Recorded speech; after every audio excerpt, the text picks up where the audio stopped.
Alejandra, al comisionado presidente, al Tecnológico Monterrey, y primero felicitarlos, y me es muy grato estar con jóvenes porque creo que ese es el cambio. Creo que probablemente sea uno de los de mayor edad en este grupo, y lo primero que los felicito es porque tienen una instalación eficiente. Todo lo que los está iluminando a ustedes son lámparas LED y lámparas fluorescentes T5. Y ese es un buen ejemplo, es un espacio que tiene una ventilación adecuada, una iluminación, techos, y es un ejemplo de que se pueden hacer las cosas bien.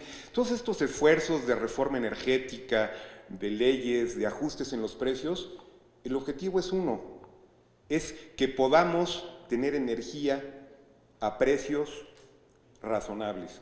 Todos los esfuerzos tienen que ver con eso.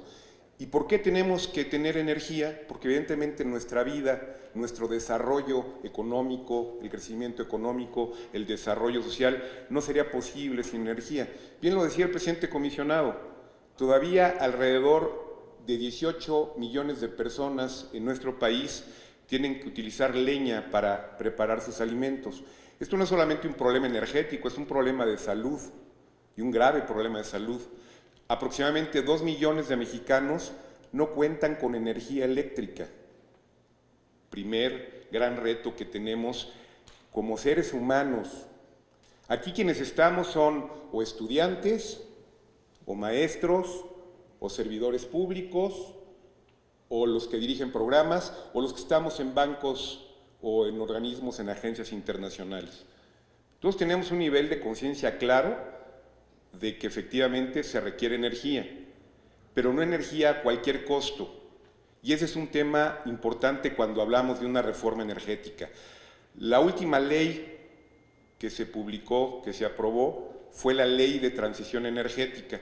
Y déjenme comenzar diciendo energía, pero no a cualquier costo en términos sociales y ambientales. Y déjenme comenzar con una vivencia muy personal. Este próximo mes va a cumplir mi primer nieto 1 año. Mi hija y mi yerno decidieron cambiar un paradigma. Mi familia y la familia de mi yerno somos atelucos. Estuvimos acostumbrados a durante toda nuestra vida estudiantil, laboral, a transportarnos grandes distancias en el vehículo o en el transporte público. Y ellos dijeron no. Voy a cambiar mi vida, voy a vivir cerca de mi lugar de trabajo. Pueden ir a trabajar caminando. Nació, les digo, mi nieto en marzo, eligieron un lugar, y pudieron hacerlo afortunadamente, que tienen un parque frente a donde viven, con el propósito de que ese pequeñito pueda jugar al aire libre. Resulta ser que cuando podía salir, estábamos en contingencia ambiental. Y ese bebé, que apenas va a cumplir 1 año, se llama Juan Diego, y me siento muy orgulloso de ser abuelo, pues no lo podían sacar porque había contingencia ambiental. Cuando pensamos en energía, pues, tenemos que ir más allá. E insisto, es importante que todos entendamos y que difundamos que estos esfuerzos tienen ese propósito, tener energía en condiciones adecuadas. Y déjenme entrar un poquito más en materia. Hablamos de necesidad de transición energética por 2 elementos fundamentales. El primero, seguridad energética. ¿Qué es esto de lo que hablábamos?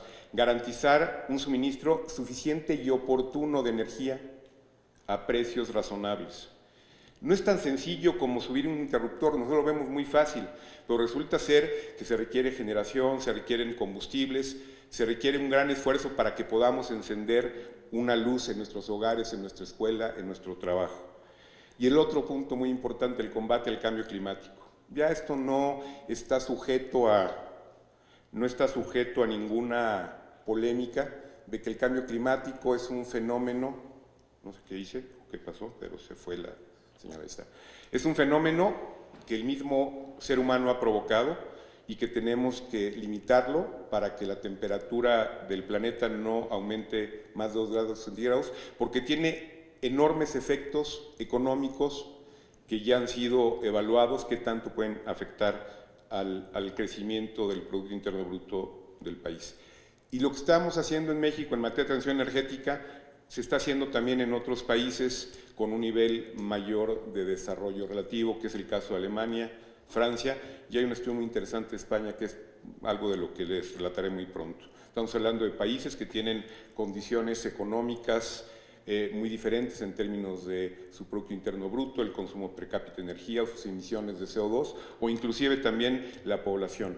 Pero estos países pues tienen las mismas oportunidades. Una de las primeras reformas energéticas, la Energy Wise en Alemania, comenzó en el 2010, con el objetivo de reducir en 40% sus emisiones de gases de efecto invernadero al 2020 y de entre 80 y 95% hacia el año 2050 con relación a 1990. ¿Cómo lograr esto? Con una mayor participación de energías renovables en el consumo de energía y en la generación eléctrica, y también con una mayor eficiencia energética. Ahí pueden ver en la lámina cuáles son las metas que se establecieron. Hay elementos que hay que considerar como muy relevantes: la complejidad de controlar un sistema que es intermitente, a diferencia de una planta que utiliza combustible y que puede estar operando todo el día. Una planta eólica opera sobre todo cuando hay mayor frecuencia e intensidad de vientos, que es en las horas de la noche, o una planta fotovoltaica, obviamente, cuando hay insolación solar. Entonces hay diversos elementos que hay que poder controlar y poder administrar, gestionar para que ese proceso sea posible. No es suficiente con que exista el recurso natural, es necesario también cómo gestionarlo para poderlo aprovechar, para poder que en el contexto operativo técnico puedan funcionar. En el caso de Francia, aquí quisiera destacar sobre todo el tema de que es una ley reciente también, que se formuló en el 2015, y que se basa mucho en algo que mencionaba Selene, en todo este proceso de consulta pública que también se llevó a cabo en el caso de México, que eso también le ha dado una fuerza muy particular al caso de la transición energética en Francia. También con metas muy importantes, tomando en cuenta que Francia es un país que tiene la mayor generación de energía eléctrica en energía nuclear, y que una de sus metas es reducir la generación de energía nuclear y reemplazarla por energías renovables. Destacaría también en el caso de Francia los ejes o los ámbitos de aplicación, y sobre todo la parte del transporte. El transporte, igual en México, les platicaba que para llegar aquí seguí el Waze, y el Waze me mandó por unas callecitas que estaban muy complicadas, entonces venía todo estresado. Llegué al TEC de Monterrey a estacionarme, o conseguir un lugar de estacionamiento es verdaderamente relevante, ¿no? Transporte es uno de los grandes temas a resolver, movilidad urbana. Y aquí lo que está haciendo Francia es buscar el transporte eléctrico como una de sus alternativas más viables. En el caso de México, en el caso de España, perdón, uno de los temas también que más impacto deben tener es, y viene en, no sé si se alcanza a ver, no, mi puntería no es buena, ahí está.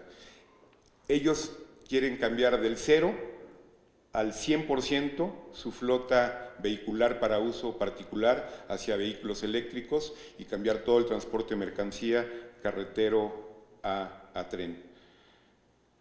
En el caso de México, como les decía, la Ley de Transición Energética se aprueba en el 2015 y tiene tres componentes o tres elementos fundamentales, que es la estrategia de transición energética, el programa especial sobre el mismo tema y el programa nacional de aprovechamiento sustentable de energía. Pero lo más importante es que tiene metas muy específicas en términos de cómo elevar la contribución de las energías limpias, que incluye energías renovables, incluye también el tema de cogeneración eficiente, llegar a niveles de mayor participación en la generación hasta el 2050, llegar a un 50%, y disminuir el consumo de energía haciendo más eficiente el consumo, medido como la intensidad energética, que es la cantidad de energía por unidad de Producto Interno Bruto, disminuirlo en 1.9% en promedio anual hacia el 2030 y en un 2.9% entre el 2016 y el 2050. ¿Qué tipo de avances se están dando? Esto es algo que también mencionó el presidente comisionado de la CRE, es el tema de las subastas.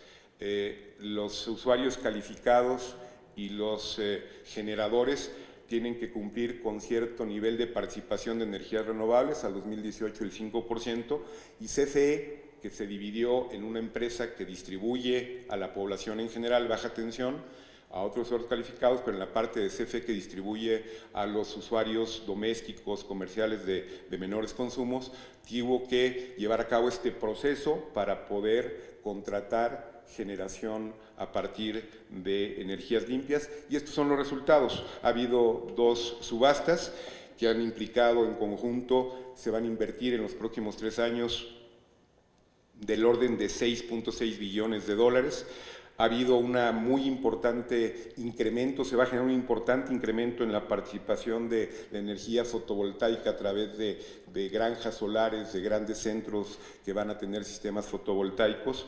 En la primera subasta fue el 81%, lo mencionaba también Guillermo, con precios que fueron un hito histórico por la baja que se tuvo. En el caso de Chile, bueno, es en Antofagasta, el desierto, ahí era de esperarse por los niveles de radiación tan brutales que el precio fuera más bajo, pero sigue siendo un hito el caso de México, en donde el 81% de la primera subasta fue solar, en el segundo ya hubo solar, hubo un 43% eólica, y algo muy importante también para el caso de nuestro país, que también se abrió gracias a la reforma energética, que es la geotermia, que es otra fuente de energía de carácter renovable que todavía podemos seguir aprovechando.